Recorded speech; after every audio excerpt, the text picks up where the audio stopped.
Chapter 69. The Lord speaks about the Spirit of love.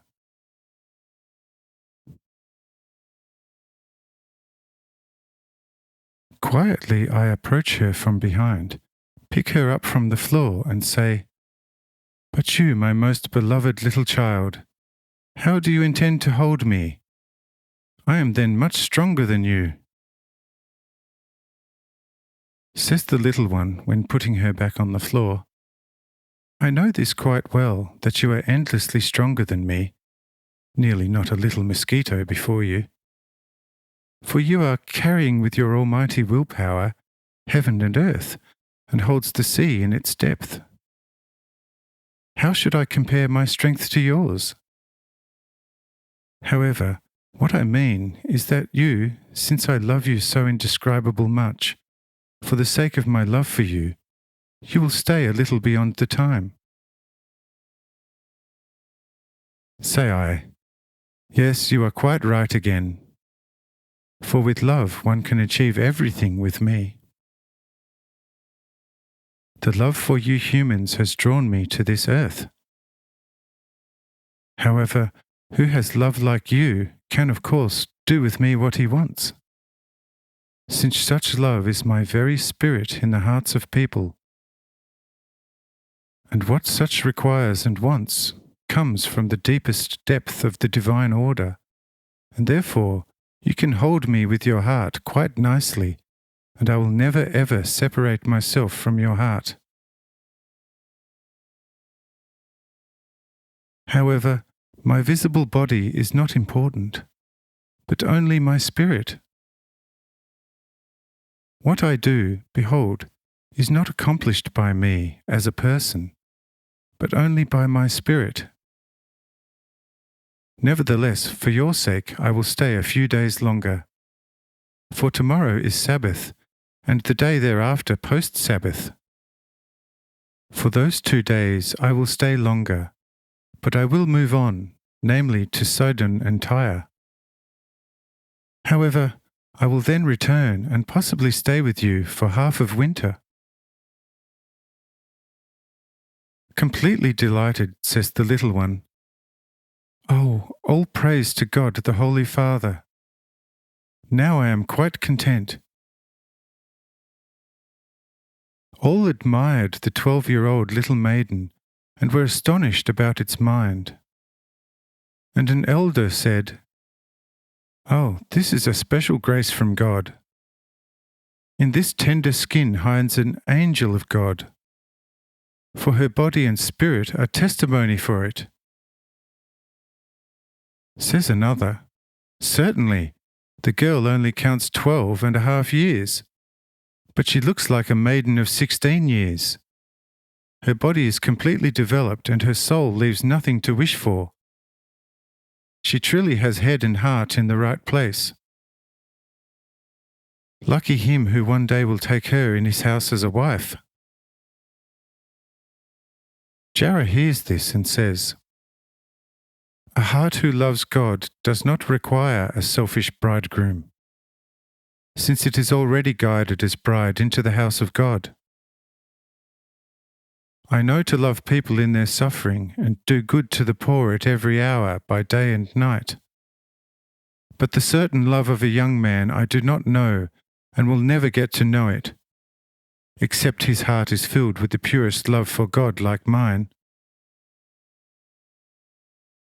Says another old Jew, "Be careful, little maiden. Your speech sounds good, as if coming from the mouth of an angel. However, you nevertheless consists of flesh and blood, and when one day your years will come, then you will find out whether flesh and blood do not have anything to say in a person." Says Jara, "That man is not a god, I know already since my earliest years. However, a person can through the right love for God become a master of his flesh and blood, because of the certain help from God. However, whom God helps, he helps him all the way, and not only half. What you have experienced this morning at your own sick flesh and blood. For this was not human help, but the help of God. After these words of Jarrah, the elders fall silent, and nobody dared to reply to her with another word. But I say to Jarrah, taking her hand, "You have done well.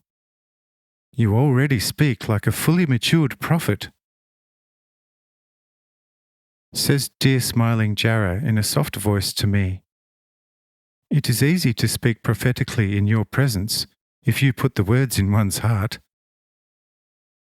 If I had spoken out of myself, indeed, a lot of stupidities would have come out."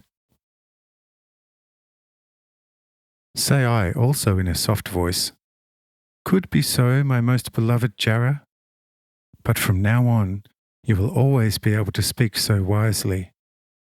But beware not to become unfaithful to me if you grow older." Says Jarrah, "Lord, if this would be possible, then rather let me die." Say I, Now, it will be impossible, indeed?" Says Jarrah, clinging firmly to my middle and pressing me to her chest, "Yes, such must be forever impossible, since then one would become insane for giving a pound purest gold for a pound stinking mud." Say I, "Then you still attach some value to gold?" Says Jarrah, "Yes, to gold of the soul, everything. The earthly gold I only have mentioned as an example." Say I, Now, I do have understood you, but since I love you so much, I must tease you a little." Says Jarrah, "Oh, just keep on teasing me. I therefore will not love you less. For I know this quite well, that God burdens those people whom He loves most with all kinds of suffering. So if you really start to tease me, only then you will really love me." Say I, "Oh, you my dearest little child, such pure hearts like yours, God never teases, but only those who indeed love God very much, but nevertheless at the same time also flirt with the world. With those, God uses all kinds of banter to drive the world love out of their hearts, so that their hearts become completely pure. Do you understand this?" Says Jarrah, "O Lord, honey of my heart, this I understand quite well."